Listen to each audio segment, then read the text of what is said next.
¿Me acaba usted de juzgar por no ser madre, señora del Partido Socialista Feminista?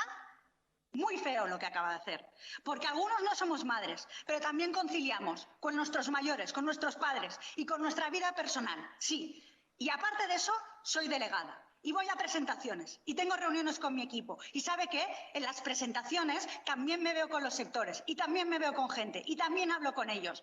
Por eso tengo conocimiento sobre el sector. Así que no vuelva a juzgarme por mi vida personal, que es lo que ha hecho desde que inicié esta responsabilidad como delegada, cuando usted dijo en que yo me ponía cariñosa en el despacho con un cantautor. Es usted una socialista machista. Y así se lo tengo que decir. Voy a contestar al señor de Vox, porque a usted no me merece más respeto contestarle, ¿vale?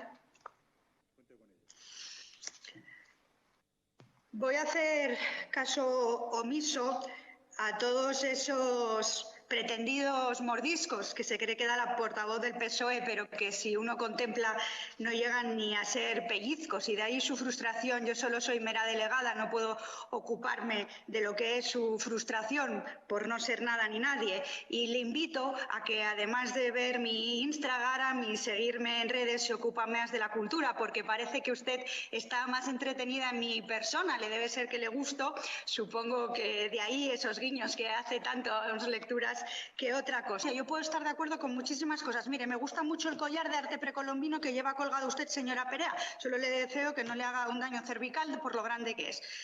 Pero, mire...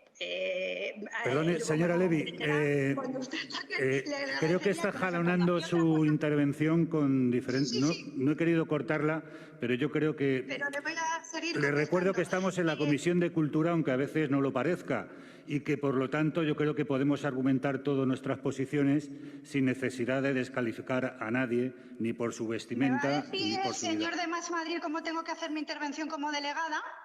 Si quiere, me puede llamar señor presidente.